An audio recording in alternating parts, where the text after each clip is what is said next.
Perfecto, vamos a comenzar entonces nuestro estudio de hoy. Lucas 11, vamos a quedarnos en el versículo 2. Estamos allí hace un tiempo ya con el propósito de poder profundizar mucho más en estas peticiones que son evidentes, que son obvias, porque al leerlas inmediatamente nos damos cuenta del sentido de ellas. Sin embargo, es importante en el momento de orar, recordemos que es un modelo de oración, no son cada palabra que debemos repetir, pero tienen un contenido especial, y el contenido de las tres primeras peticiones, como hemos visto, tiene que ver con la gloria de Dios, con la exaltación de Dios, con el nombre de Dios, con el reino de Dios y con la voluntad de Dios. De tal manera que marcan lo que debe ser todo tipo de oración. Nosotros hemos visto, por ejemplo, cuando vemos a Nehemías orando, a Daniel orando, también a Esdras orando, nosotros nos damos cuenta que tenían la misma intencionalidad, el mismo contenido esencial. Siempre comenzaban su oración exaltando a Dios, reconociendo la soberanía de Dios, reconociendo la autoridad de Dios sobre ellos. Y aquí también estas tres primeras peticiones tienen que ver con lo mismo, como ya hemos visto en ocasiones anteriores. Esto entonces debe estar en el corazón de cada creyente en el momento de orar, independiente de la petición que hagamos. Todo tiene que redundar en definitiva como propósito último en la gloria de Dios, en la exaltación de Dios. Y por eso comienza así, tres peticiones relacionadas con Dios, su nombre, como dije, su voluntad y su santidad, y también su voluntad y su reino, quiero decir, y también tres peticiones que tienen que ver con nosotros y nuestras necesidades, pero aún las peticiones que tienen que ver con nuestras necesidades tienen que tener el propósito de que al ser respondidas por Dios también glorifiquen obviamente su nombre. Y eso es lo que estamos viendo, y por eso necesitamos detenernos un poco más, indagar más profundamente. Primero hablamos de Dios como Padre, según lo que dice la oración. Dijimos que era singular en Jesucristo, nadie se dirigió a Dios de esa manera antes del Señor Jesucristo.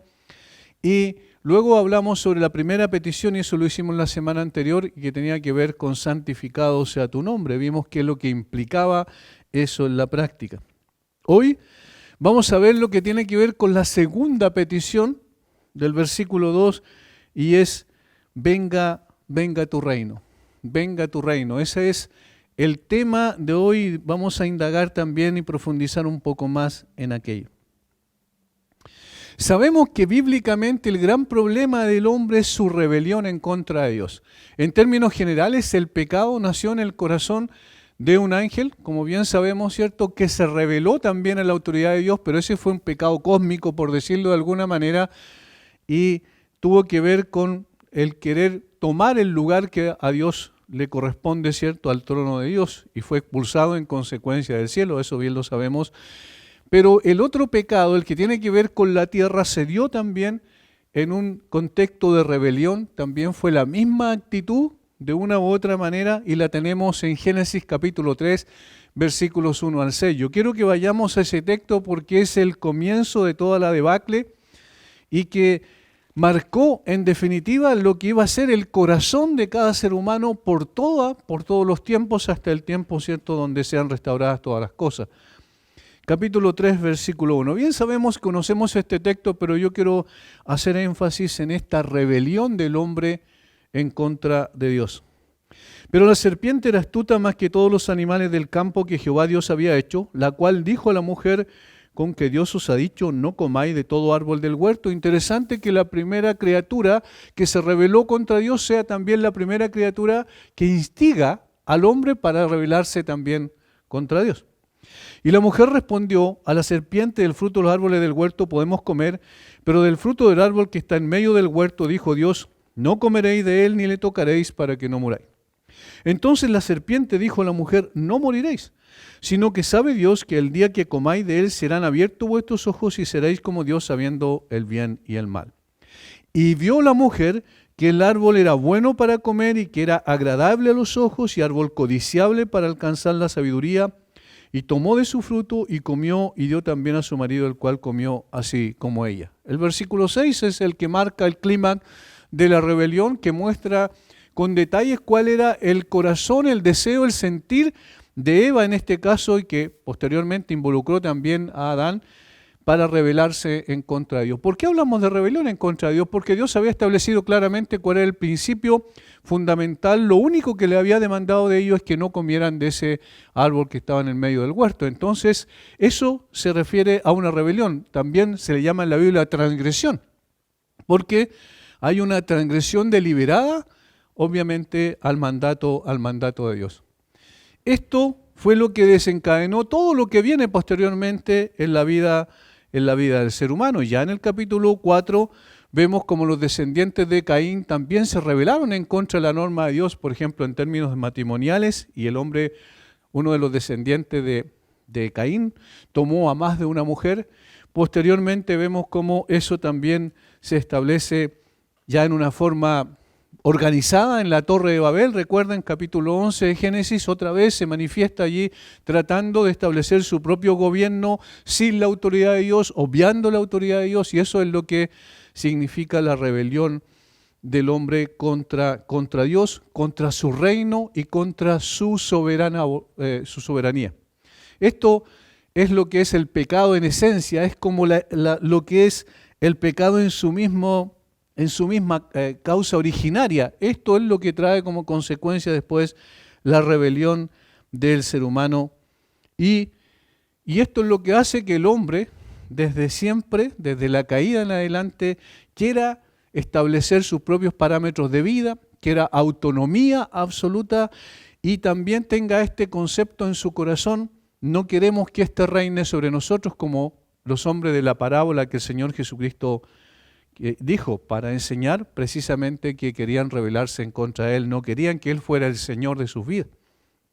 Y esto lo tenemos también en una forma palpable como anticipación en el Salmo capítulo 2, donde dice que los pueblos se reúnen con el propósito de hacer un complot contra el Señor y contra su Cristo. Y el propósito es que se liberen de sus ligaduras, cortemos sus ligaduras. Y esa es una forma de decir: no queremos a una persona, a un ser superior que esté sobre nosotros y que gobierne sobre nuestras vidas. En definitiva, es una rebelión a Dios y al reino de Dios.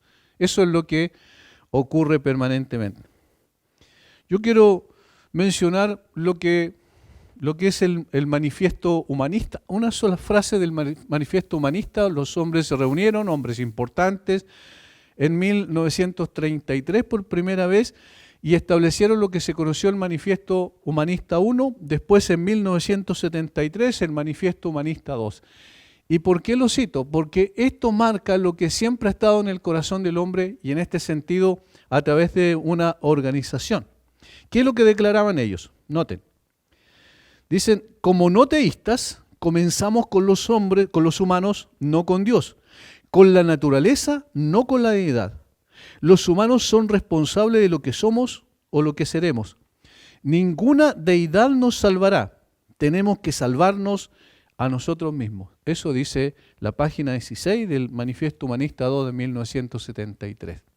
Miren, comenzamos con el hombre y no con Dios. Y dicen: el hombre es responsable de lo que somos y lo que seremos. Y finalmente termina la última frase: ninguna deidad nos salvará. Nosotros nos salvaremos a nosotros mismos. Eso es autonomía total, absoluta. Eso es decir, no queremos que nadie gobierne sobre nuestras vidas. Nosotros vamos a establecer nuestra forma de vida conforme a lo que nosotros queramos hacer. Y ese es el distintivo de todos los gobiernos del mundo. Eso es lo que los sistemas políticos, económicos y sociales establecen, precisamente eso, una autonomía de Dios. Ellos piensan que tienen el poder para dirigir a las naciones, para conducir a través de leyes en el poder legislativo sin Dios. Y eso significa la rebelión del hombre contra Dios. Ahora eso lo tenemos en términos generales. Pero cuando miramos un poco más estrechamente, nos damos cuenta que aún el propio pueblo de Dios, que Dios escogió soberanamente también en el Antiguo Testamento, por pura gracia y por pura misericordia, el pueblo de Israel, eligió a menudo desafiar a Dios. Nosotros cuando vemos, por ejemplo, el Deuteronomio y vemos cómo Moisés escribe lo que pasó con los israelitas cuando ya estaba a punto de entrar a la tierra prometida ¿cierto? En el vado de Jericó, antes de pasar allí, lo que hace Moisés es escribir lo que sucedió con Israel. ¿Y cuál es la característica principal que menciona Moisés de los israelitas?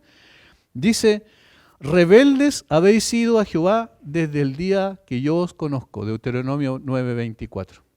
Rebeldes, ustedes han sido al Señor desde el día que yo los conozco. Y más adelante añadió: porque yo conozco tu rebelión y tu dura cerviz. He aquí que aún viviendo yo con vosotros, hoy sois rebeldes a Jehová. ¿Cuánto más después que yo haya muerto? Y esto lo dijo ya en su despedida, en Deuteronomio 31:27. Y fue precisamente lo que se corroboró posteriormente. La rebelión constante. Esta palabra se repite mucho, incluso en el Salmo 78, que es uno de los salmos donde hace también un recuento histórico sobre lo que pasó con Israel respecto de Dios. El versículo 8 describe a la generación del Éxodo como una generación contumaz y rebelde. Contumaz y rebelde. A pesar de toda la provisión que Dios le otorgó en el desierto, versículos 11 al 16 muestran que Él puso mesa en el desierto, hizo descender pan del cielo, les dio carne para comer, les dio agua de la roca. Recuerden cuánta provisión de parte de Dios, cuánta misericordia de parte de Dios a ellos. Sin embargo, ellos respondieron con rebelión constante y persistente. Posteriormente, los profetas también denunciaron una y otra vez esta misma propensión a la rebelión del pueblo de Israel.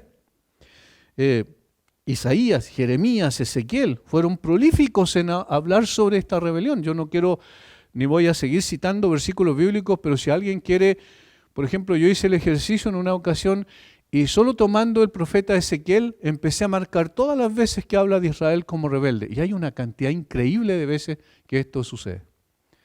De tal manera que también tenemos aquí una evidencia bíblica más de la rebelión del hombre contra Dios en general y el hombre también que pertenecía, en este caso los hombres que pertenecían al pueblo de Dios.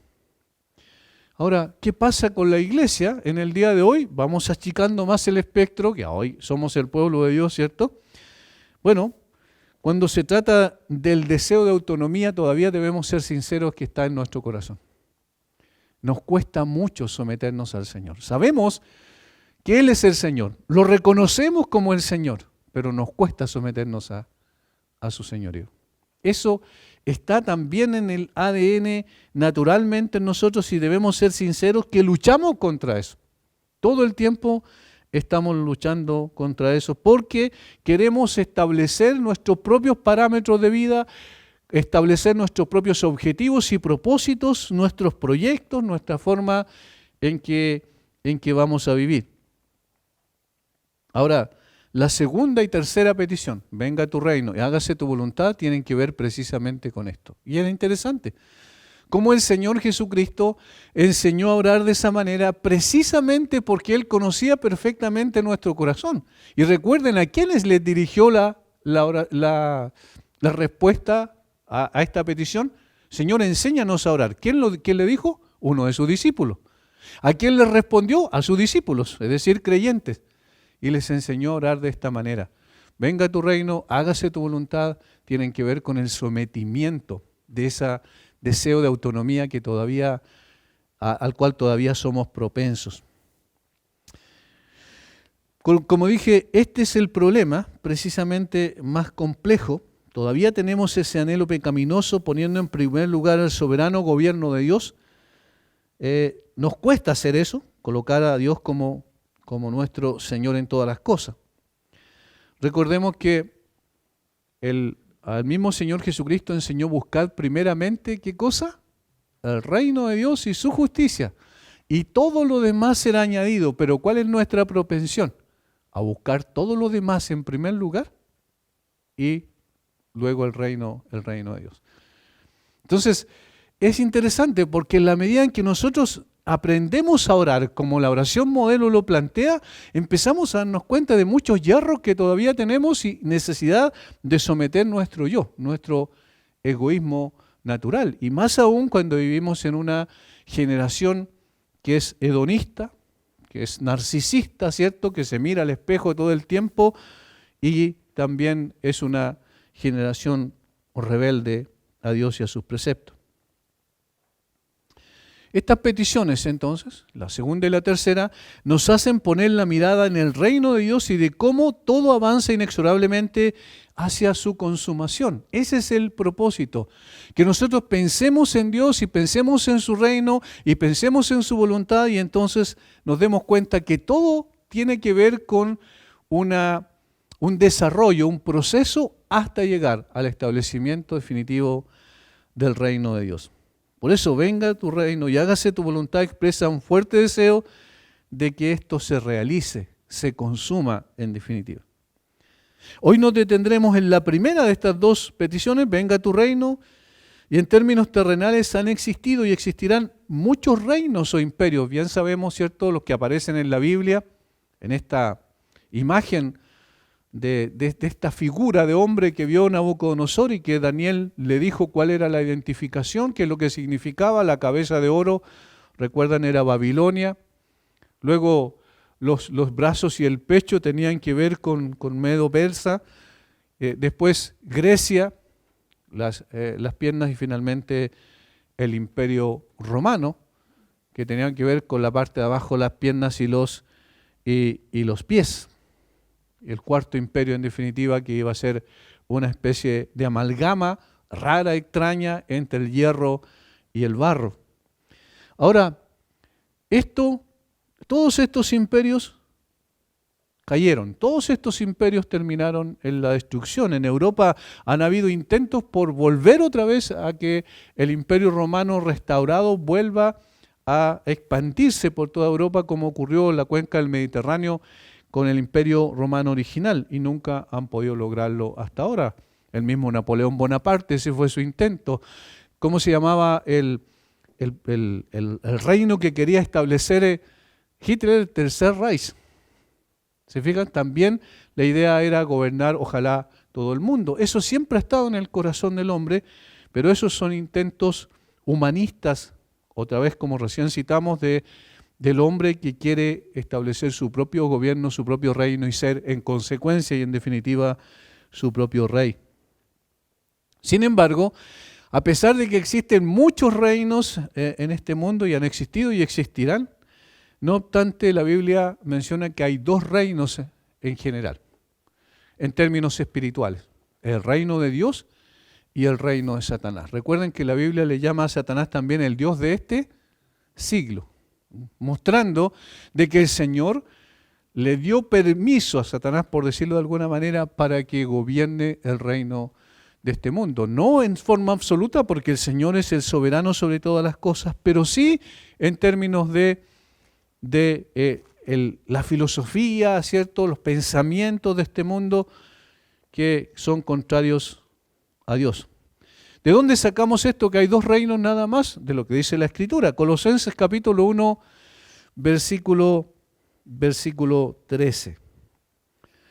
Colosenses capítulo 1, versículo 13.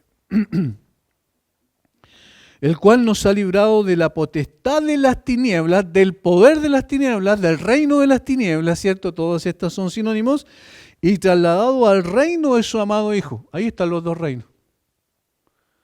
En la conversión sucede eso, nos traslada del reino de las tinieblas, lo cual pertenece todo al ser humano que nace en esta tierra, y en el momento de la conversión somos trasladados automáticamente al reino de su amado Hijo. Y el Señor le dio toda la potestad y la autoridad a su amado Hijo para que Él pudiese ser el que preserve esa creación, como dice más adelante, porque en Él fueron creadas todas las cosas, las que hay en los cielos y las que hay en la tierra, visibles e invisibles, sean tronos, sean dominios, sean principados, sean potestades, todo fue creado por medio de Él y para Él. Y Él es antes de todas las cosas y todas las cosas en Él subsisten, en Él se mantienen unidas literalmente.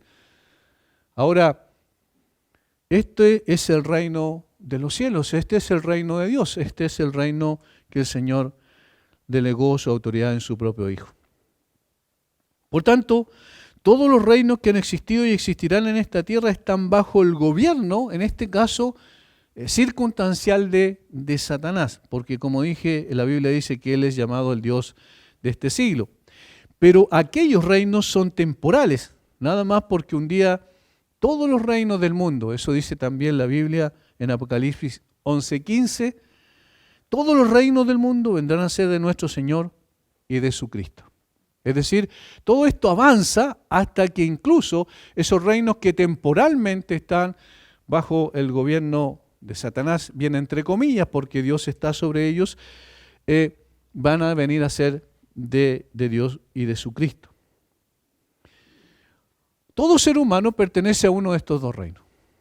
El reino de las tinieblas, está siendo guiado por el príncipe de la potestad del aire, como dice Efesios capítulo 3, capítulo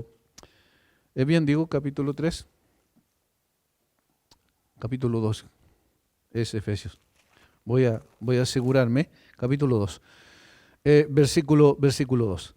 Es decir, o la persona está siendo llevada por la corriente de este siglo, de este mundo, de este sistema, de este reino temporal, o está siendo guiada por Dios y el Señor Jesucristo a través de su palabra. No hay más de dos posibilidades que esta. Y, por lo tanto, nosotros entendemos que como creyentes pertenecemos al reino de su amado Hijo, tenemos una pauta para seguir que no tiene que ver con nuestra voluntad y con nuestros deseos, sino que tiene que ver con lo que Dios estableció para nosotros, que nosotros nos sometemos a la autoridad del Señor como tal, como Rey. La iglesia la entendemos como la embajada del reino de los cielos aquí en la tierra, o del reino de Dios aquí en la tierra. Los creyentes como embajadores que buscamos avanzar ese reino por medio de nuestro compromiso de ir y predicar el evangelio a toda criatura. De tal forma que nosotros, los creyentes, no amamos el reino de este mundo, porque si alguno ama al mundo y las cosas que están en el mundo, el amor del Padre no está en él, dijo Juan. ¿Recuerdan en 1 Juan capítulo 2, versículo 15?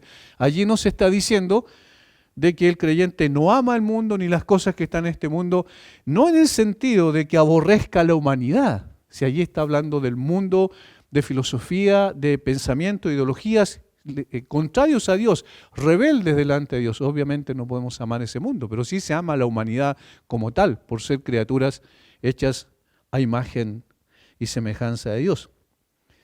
Por tanto, lo que hacemos entonces es buscar que otras personas lleguen al conocimiento de Cristo para que estén bajo la autoridad del Señor y sean sacados, sean librados, sean arrebatados del reino de las tinieblas. ¿Qué es lo que hace el creyente genuino? Busca las cosas de arriba, donde está Cristo sentado a la diestra de Dios, y no las de la tierra. Piensa en las cosas de arriba y no en las cosas de la tierra. Ordena su vida en función de las cosas de arriba y no de las cosas de la tierra. ¿Se fijan? Hay una diferencia sustancial en ese sentido. Esta petición se podría traducir que se produzca tu reino. Así se puede traducir la palabra allí donde dice venga tu reino. Que se produzca tu reino. O deja que su realidad, que en realidad venga este reino.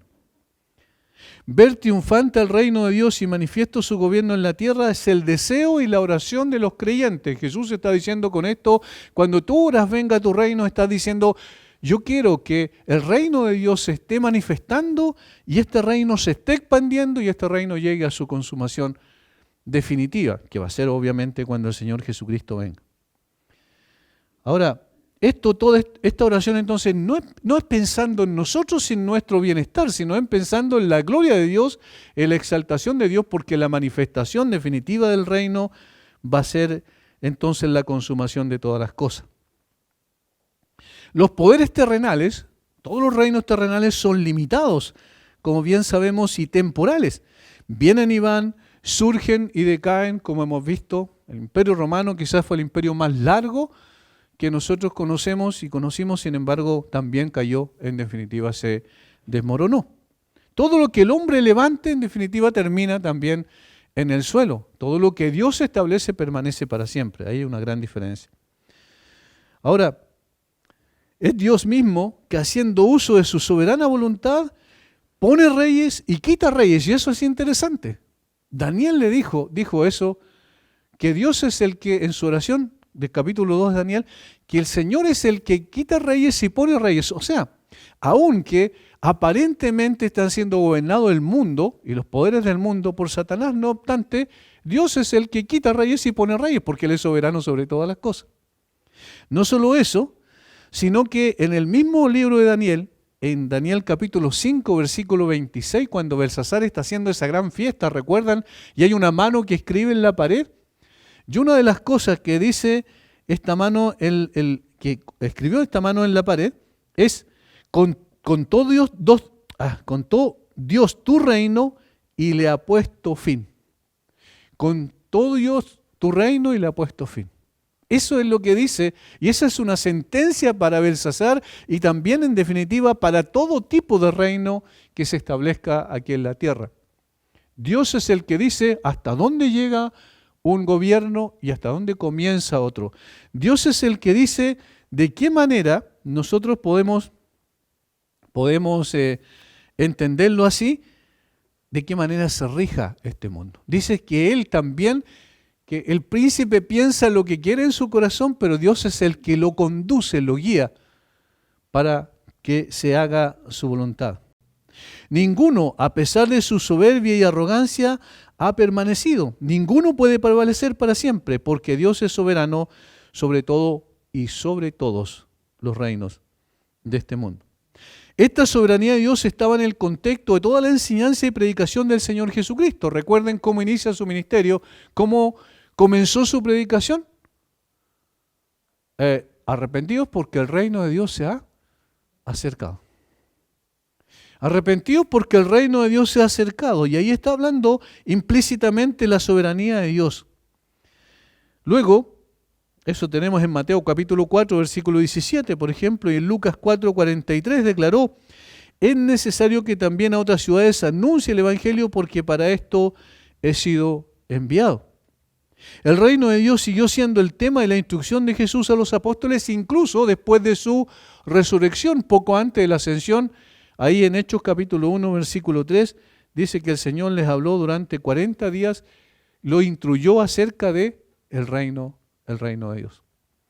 De tal manera que este era un tema principal en la predicación de Jesús y en consecuencia es también un tema principal en toda la Biblia. Ahora, ¿qué implica esto? Esto que acabamos de decir, o que el Señor Jesucristo dijo, el reino de Dios se ha acercado, y por qué les instruyó a los discípulos incluso antes de ascender sobre este tema tan importante. Bueno, primero, esto lo vamos a ir puntualizando, lo primero es que el reino de Dios se hizo palpable en Jesucristo. Eso es lo primero. El reino de Dios se hizo palpable en Jesucristo. No es que el reino de Dios no haya existido, siempre ha existido. Lo que ocurrió es que se hizo visible. Por eso, arrepentidos porque el reino de Dios se ha acercado, ¿se fijan? Ahora pudo ser visible porque, por una cosa lógica, el rey estaba presente. Nunca había existido en la historia de la relación de Dios con los hombres una situación de esta naturaleza. Que el rey mismo haya venido y donde el rey está, evidentemente está el reino. Por eso el Señor Jesucristo dice que es la manifestación del reino. Y esto es lo primero. Y aquí lo vemos desde nuestra perspectiva, miramos 2000 años atrás y vemos que el reino de Dios se inauguró. Ojo con esta palabra, no estoy diciendo que el reino de Dios comenzó, sino estoy diciendo que se inauguró terrenalmente, palpablemente, a través de la manifestación del Hijo de Dios. Se hizo visible en la persona del Rey que vino a esta tierra. De allí que el propio Juan el Bautista inició su predicación diciendo, arrepentidos porque el reino de los cielos, o el reino de Dios se ha acercado otra vez. Repite también Juan antecedió al Señor Jesucristo en este sentido en su predicación, y ahí en Mateo capítulo 3, versículo 2 dice eso. Luego en el versículo siguiente, En Mateo capítulo 3, versículo 3, allí menciona sobre quién o a quién se está refiriendo cuando dice el reino de Dios se ha acercado. Ahí dice que es el Señor Jesucristo, aquel del cual habló el profeta Elías. Y como recién mencionamos, era también la marca distintiva de la predicación de Jesús. Ahora, esto es muy, muy importante. Jesús habló del reino como una realidad presente. Es decir, el mismo Jesús dijo que el reino era una realidad presente cuando Él vino a esta tierra. Lucas capítulo 17, versículo 21. Por favor, vayamos a ese texto, Lucas capítulo 17, versículo 21. Cuando Jesús les habla a los fariseos y les dice esto. Lucas 17, 21. Les dijo a los fariseos, el reino de Dios está entre vosotros. Miren, no le dice, el reino de Dios estará entre vosotros. Le dice, el reino de Dios está entre vosotros. Ahora, en este momento. Y antes les había ordenado a los 70 que proclamaran al pueblo, quiero decir, se ha acercado a vosotros el reino de Dios. Lucas 19, eso ya lo vimos en nuestros estudios anteriores. El reino de Dios se ha acercado a vosotros. Cristo no solo contestó a la acusación de los fariseos de que Él echaba fuera a los demonios por medio del poder de Satanás, esa es la blasfemia que levantaron contra Él, diciéndoles, si yo, por el Espíritu de Dios, echo fuera a los demonios, ciertamente ha llegado a vosotros, ¿qué cosa? El reino de Dios. Eso está en Mateo capítulo 12, versículo 28. Ha llegado a ustedes el reino de Dios. En otras palabras, el hecho de que yo eche fuera a los demonios es una evidencia de que el reino de Dios está presente. Son las cartas credenciales que el rey que ha venido tiene poder y autoridad sobre el mundo espiritual. De tal manera que esa era una de las evidencias notables de que en efecto el reino de Dios se había hecho presente. Sin embargo, la ceguera de estos líderes espirituales de la nación no pudieron ver y reconocer que el propio rey estaba presente, ni aceptar el hecho de que el reino de Dios se había hecho presente. ¿Por qué? Porque ellos tenían en su mente un reino militar, un reino social, un reino político, pero no tenían en su mente un reino espiritual. De tal manera que no pudieron ver y reconocer en Jesucristo al Rey y en consecuencia la manifestación de ese reino. Este mismo reino sigue presente hoy por medio de aquellos que en Cristo, en los cuales Cristo habita por su Espíritu, quiero decir, es decir, su iglesia. Entonces se inauguró el reino de los cielos visiblemente cuando el Señor Jesucristo vino a esta tierra. Continúa el reino de los cielos, eso es lo segundo hoy, a través de su iglesia. ¿Por qué? ¿En qué otro lugar del mundo de Jesucristo es el Señor? Es aceptado como el Señor, es reconocido como el Señor. ¿En qué otro lugar se doblan las rodillas delante de Cristo como el Señor y confiesa toda lengua que Él es el Señor? En su iglesia. ¿En qué otro lugar? En ningún otro lugar. Y aquí no necesariamente estamos hablando de un lugar físico, aquí estamos hablando de personas, de seres humanos que han reconocido el señorío de Cristo sobre sus vidas, de tal manera que en los creyentes donde Cristo señorea con autoridad. El Señor gobierna en los corazones de los que han llegado al arrepentimiento y a la fe en Él. Este es el estado presente del reino de Dios. Sin embargo, también es cierto que el mismo Señor habló del reino en un sentido futuro. Y aquí tenemos otra dimensión del reino. Él habló del reino en un sentido futuro también. Es decir, no solo el Señor inauguró el reino a través de su manifestación cuando Él estuvo en la tierra, el reino continúa a través de su iglesia, donde Cristo es el Rey que gobierna sobre cada uno de los suyos, sino que también el Señor Jesucristo habló en términos futuros de que el reino de Dios venía y se manifestaría en una dimensión completa y definitiva. Este reino es de una dimensión única y futura es el que habló Jesús a sus discípulos en el aposento alto, la misma noche en que sería entregado y posteriormente crucificado. Él dijo lo siguiente en Marcos capítulo 14, versículo 21.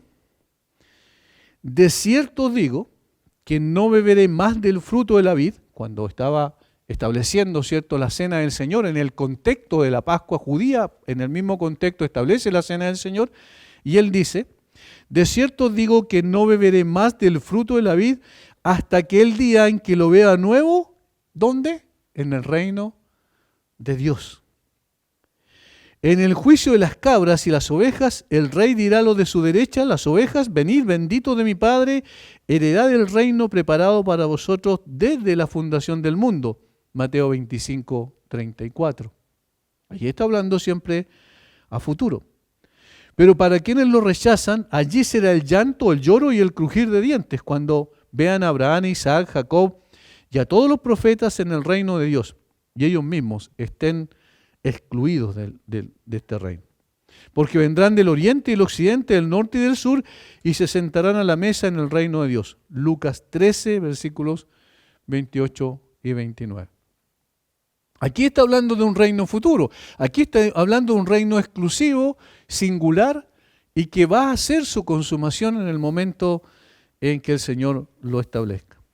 Por supuesto, esto se refiere al reino milenial del Señor en la tierra, Apocalipsis 21 al 4. A pesar de todos los conflictos que se dan, a pesar de todas las discusiones teológicas que se dan respecto a eso, la Biblia es bastante clara al respecto, y si nosotros somos sencillos en el estudio de las Escrituras, nos daremos cuenta que es evidente que el Señor habló de un reino terrenal y que se inaugurará con la vuelta en su segunda venida del Rey. Apocalipsis capítulo 19. Y regirá a las naciones, dice, con vara de hierro, estableciendo ese reino literal y terrenal por mil años.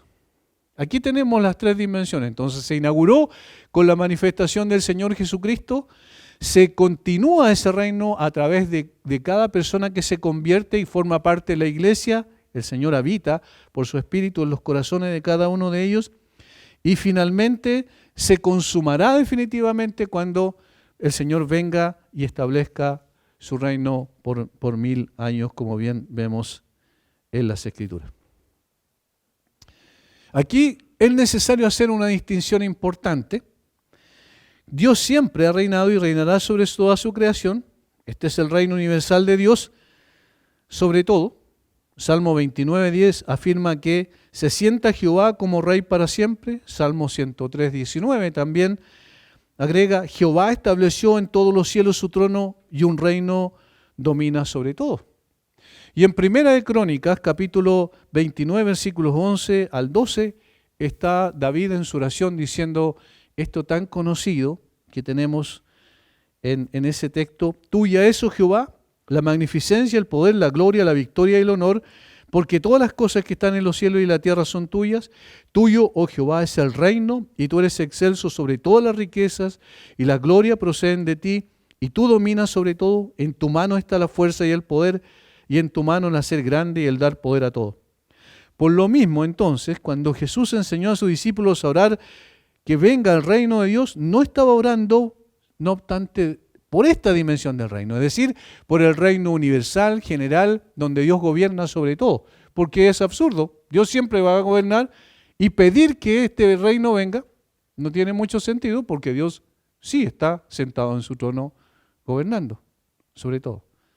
Entonces hay una segunda dimensión del reino en la cual sí podemos entender que debemos orar esta oración del Señor: venga tu reino. Cuando Jesús enseñó a sus discípulos que venga el reino de Dios, no estaban orando por esta dimensión del reino que acabamos de mencionar, porque este nunca ha estado en cuestión. Dios siempre ha reinado con poder y autoridad sobre todo el universo. Esta segunda dimensión es en donde debemos poner el énfasis, y evidentemente a esto se refiere el Señor Jesucristo cuando nos enseña a orar: venga tu reino. Y esta es la segunda dimensión. sí estaba orando el Señor para que el reino redentor, es decir, de su salvación, alcanzara hasta los confines de la tierra. Este era el propósito. Cuando dice venga tu reino, no habla del hecho de que Dios ya es rey sobre todas las cosas y gobierna con poder, autoridad y soberanía absoluta sobre todo, sino que está hablando del reino redentor. Es decir, que este reino alcance a todas las naciones de la tierra. Id y predicad el evangelio a toda criatura. Id a todas las naciones, id y hacer discípulos a todas las naciones, comenzando desde Jerusalén, Judea, Samaria y hasta lo último de la tierra. A esta dimensión se está refiriendo. Y eso es precisamente lo que le dijo a sus discípulos. Miren, Hechos capítulo 1, versículo 6 en adelante. Noten lo interesante de esto. Hechos capítulo 1, versículo 6 en adelante. ¿Por qué? Porque los discípulos todavía a estas alturas, después de la resurrección de Jesús, tenían una dimensión terrenal todavía del reino, y más aún, tenía una dimensión racial para ellos. Noten lo que dice el versículo 6. Entonces los que se habían reunido le preguntaron diciendo, Señor, ¿restaurarás el reino de Israel en este tiempo? ¿Notan? Tenían una dimensión terrenal del reino y tenían una dimensión racial del reino. ¿Instaurarás o restaurarás el reino de Israel en este tiempo? Es decir, vas a echar a todas las personas que no tienen que ver, en este caso los romanos, que tienen autoridad y poder sobre nosotros, y vas a establecer o restaurar el reino de Israel en este tiempo. Y miren lo que responde el Señor. Y les dijo, no os toca a vosotros saber los tiempos o las sazones que el Padre puso en su sola potestad. Eso no respondió directamente a lo que ellos estaban pidiendo, al pensamiento erróneo que tenían en su cabeza. Esto es lo que a ustedes les compete, versículo 8. Pero recibiréis poder cuando haya venido sobre vosotros el Espíritu Santo y me seréis testigos en Jerusalén, en toda Judea, en Samaria y hasta lo último de la tierra. No sé si lo notan. Esta es la dimensión del reino, le está diciendo. Es decir, se extiende geográficamente a todo lugar y se extiende a toda persona. Y de predicar el evangelio a toda criatura. Ahí está haciendo énfasis en las personas. Aquí está haciendo énfasis en los lugares a los cuales se está predicando. Y en el capítulo 28, versículo 19 de Mateo, está haciendo énfasis en las etnias. Literalmente eso es lo que dice la palabra naciones, es etnos en griego y significa eso, ¿cierto? Toda etnia, en todas partes, en todo lugar. En este sentido, entonces, podemos decir que la oración venga a tu reino es, en primer lugar, una oración misionera. En primer lugar, es una oración misionera. Porque tiene que ver con la salvación, con la extensión del reino, en la medida en que se predique el evangelio y vaya extendiéndose esta predicación por todos lados. Lo que va ocurriendo es que más personas llegan al conocimiento de Cristo y más personas entonces son parte del reino de los cielos. Más personas son arrebatadas del reino de las tinieblas, como dice Colosenses 1:13, y son trasladados al reino de su amado Hijo. Esta oración es respondida cada vez que un alma llega a los pies de Cristo en arrepentimiento y fe. Desde ese momento pasa a formar parte del reino de Dios. Ya no es un ciudadano de la tierra, que sigue siendo mientras tenga vida, por supuesto, en esta tierra, esencialmente, sin embargo, es un ciudadano del cielo, como dice el apóstol Pablo también más adelante a los filipenses. Es decir, ya es con su ciudadanía permanente y eterna, ya no está en este lugar, sino con el Señor, donde cuando Él se manifieste, entonces estaremos con Él para siempre. Ahora, en este sentido, el reino de Dios no es una estructura visible y terrenal en este aspecto. No es una estructura visible y terrenal. No pertenece, no es propiedad de denominación o organización alguna, sino que es Cristo gobernando en el corazón de cada uno de aquellos que reciben su evangelio. Eso es lo que dice Hechos capítulo 2, después de que el apóstol Pedro predica el Evangelio y estas personas son compungidas de corazón, convencidas por el Espíritu Santo de su condición, dicen, varones hermanos, ¿qué haremos? Y Pedro les dice que se arrepientan. Y más adelante dice el texto de Hechos capítulo 2, versículo 41, así que los que recibieron su palabra, en este sentido más singular el Evangelio, ¿cierto?, fueron bautizados y se añadieron aquel día como 3.000 personas. Allí pasan a formar parte de la iglesia del Señor Jesucristo en todo lugar. Hoy, ¿cómo está constituido entonces o cómo se responde a esa oración? A través de la predicación del Evangelio que se extiende a toda persona y a todo lugar. Y cuando esa predicación, esa palabra recibida en el corazón de los hombres, allí llega entonces el reino de los cielos. Por tanto, esta oración tiene que ver con ver almas salvadas, con el deseo de ver personas que lleguen al conocimiento de la verdad. El apóstol Pablo instruyó a Timoteo, exhorto ante todo a que se hagan rogativas, oraciones, peticiones y acciones de gracia por todos los hombres, en 1 Timoteo 2.1. Porque Dios quiere, versículo 4 de 2 Timoteo 2, porque Dios quiere que todos los hombres sean salvos y vengan al conocimiento de la verdad. Es en el sentido de la expansión del Evangelio, que todos sean confrontados con la verdad. Y obviamente aquellos que se arrepientan y crean van a ser parte del reino de Dios. Obviamente la oración es al Señor para que su reino sea expandido por todo lugar. Y esto nos compromete. No sé si captaron de qué manera nos compromete. Si yo digo al Señor, venga a su reino, y venga a tu reino, y yo estoy comprendiendo correctamente lo que el Señor quiso decir, en el sentido de que eso significa que el Evangelio sea esparcido para que se extienda su reino aquí en la tierra, en el presente, lo hace el Señor a través de ¿quiénes? A través de su iglesia, a través de los creyentes. Y entonces eso que hace, al orar yo de esa manera, me compromete a mí personalmente también.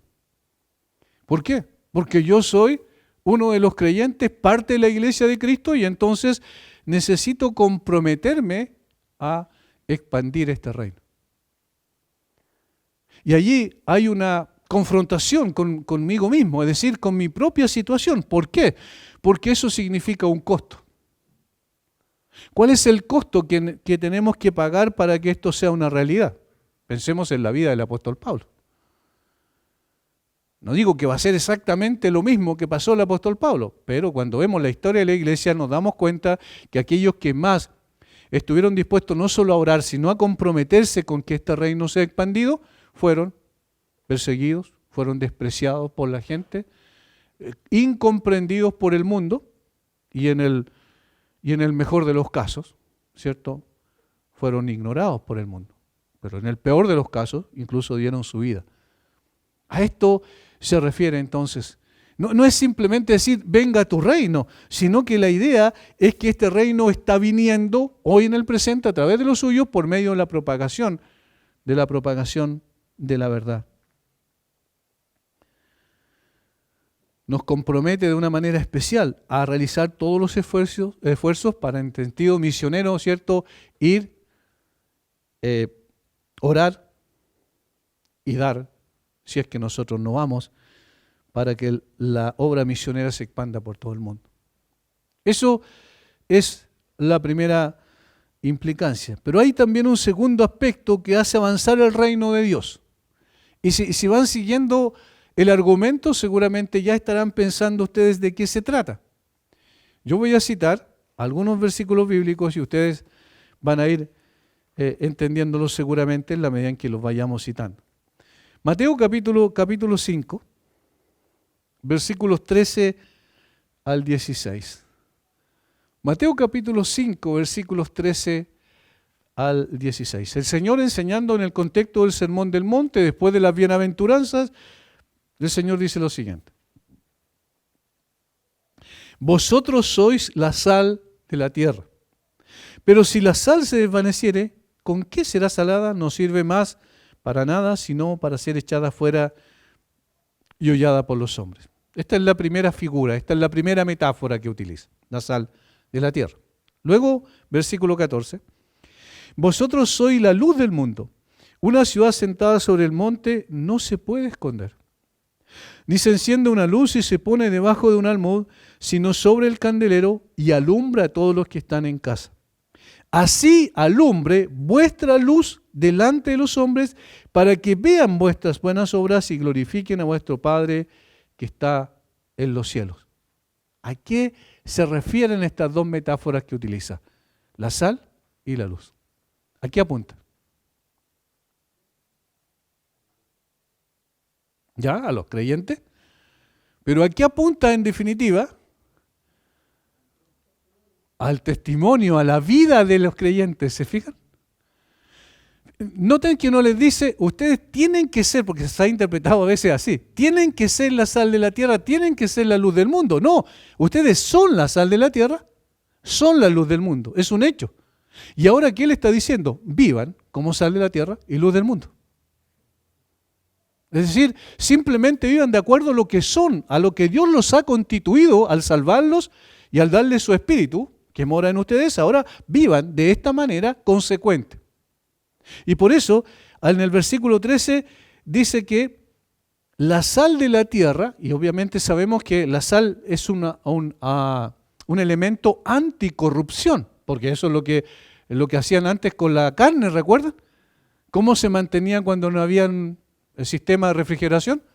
Se salaban completamente y de esa manera permanecían y no se corrompían. Bueno, ese es uno de los elementos importantes. Entonces le está diciendo, ustedes son la sal de la tierra, están en medio de la corrupción de este mundo, pero su vida tiene que ser distinta. Es decir, tienen que vivir de acuerdo a lo que son, sal de la tierra. Pero dice, si la sal se desvaneciere, ¿con qué será salada? O sea, si la iglesia desaparece de este mundo, imagínense qué es lo que sería de la humanidad. Si así y todo, hay caos social, hay corrupción, hay un montón de cosas, y la iglesia está allí y es un elemento preservante en ese sentido. ¿Cómo sería la sociedad si es que esto no ocurriera? Ahora, la luz del mundo es una cosa similar. Por eso le dice, ninguna persona enciende una luz para colocarla bajo algo que no se pueda ver o donde no pueda alumbrar, sino que la levanta con el propósito de que alumbre. Y dice, ¿cuál es el propósito? ¿Para qué? Versículo 16, así alumbre vuestra luz delante de los hombres, ¿para qué? Este es el propósito, para que vean vuestras buenas obras. Miren, para que vean. ¿Se fijan? Lo primero tenía que ver con el mensaje, lo segundo tiene que ver entonces con la vida de la persona transformada, para que vean vuestras buenas obras y glorifiquen a vuestro Padre que está en los cielos, es decir, glorifiquen al Rey, que es el que gobierna sobre su iglesia. Ahora, el apóstol Pablo entendió muy bien esto y le escribe a los filipenses en el capítulo 2, versículo 14 en adelante lo siguiente.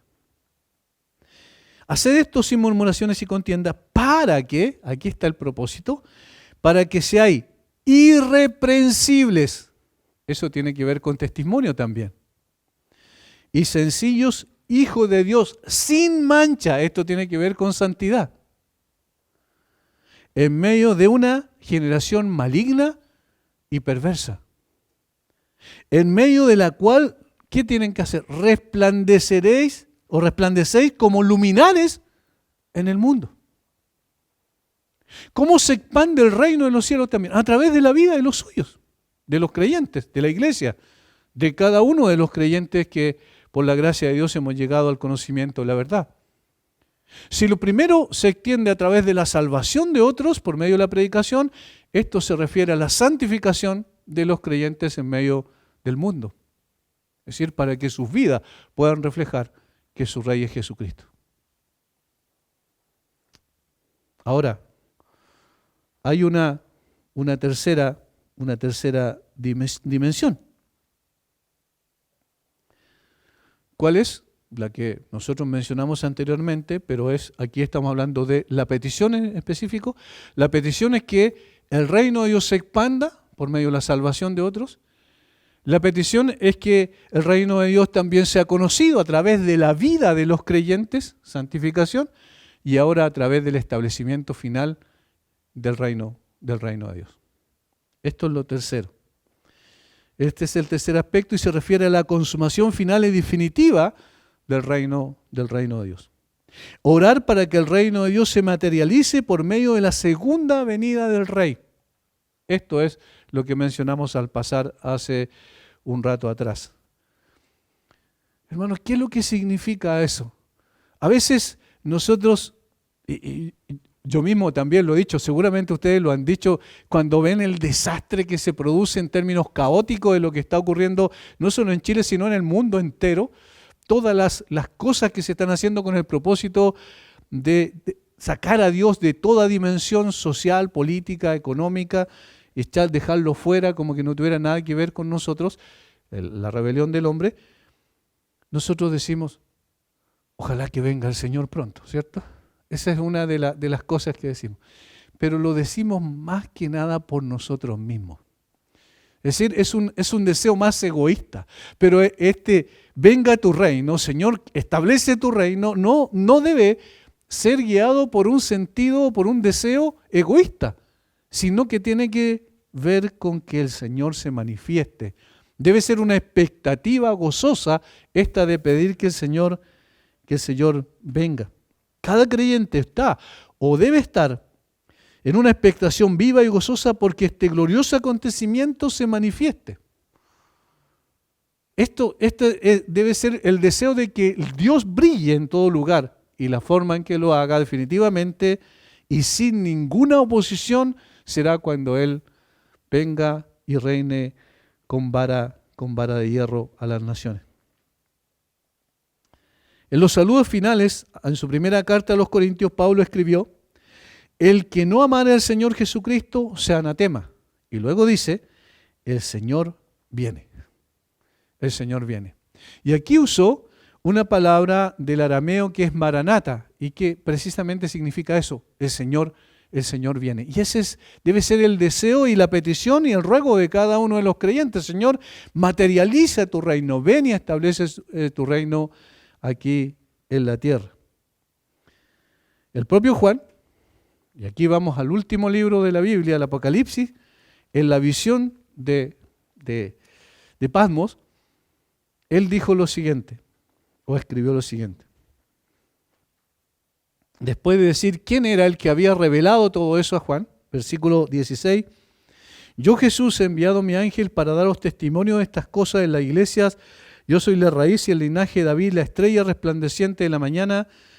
Capítulo 22, ¿cierto? Capítulo 22, versículo 16.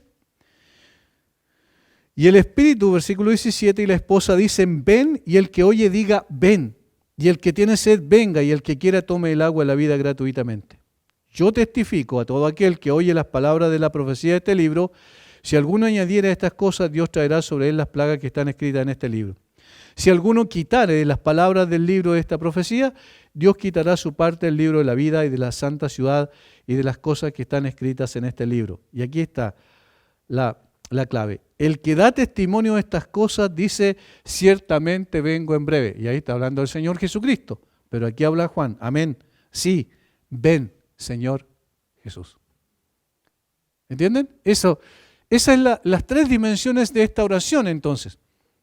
Que se extienda por todos lados por medio de la salvación de muchos el reino de los cielos aquí en la tierra, que a través de la vida santificada de los creyentes, del testimonio, de la evidencia de que somos parte del reino de Dios y que Jesucristo es nuestro Rey, otras personas también lleguen y glorifiquen el nombre de Dios y sean parte del reino de los cielos y la petición tiene que ver también con que el Señor establezca su reino final. Este reino por 1000 años que menciona el Apocalipsis y después obviamente viene la eternidad.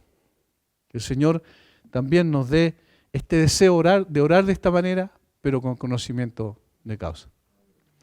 Padre, muchas gracias por tu palabra.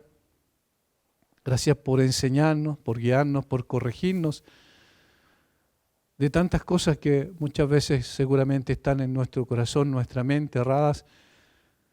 Señor, te ruego que tú sigas guiándonos, para que podamos aprender a orar como tú quieres que oremos. Danos de tu gracia, danos de tu sabiduría y perdónanos, Señor, cuando nos confundimos y nuestra oración es más egocéntrica que teocéntrica. Danos de tu gracia para orar conforme a tu voluntad. Bendice a mis hermanos. En el nombre de Jesús. Amén.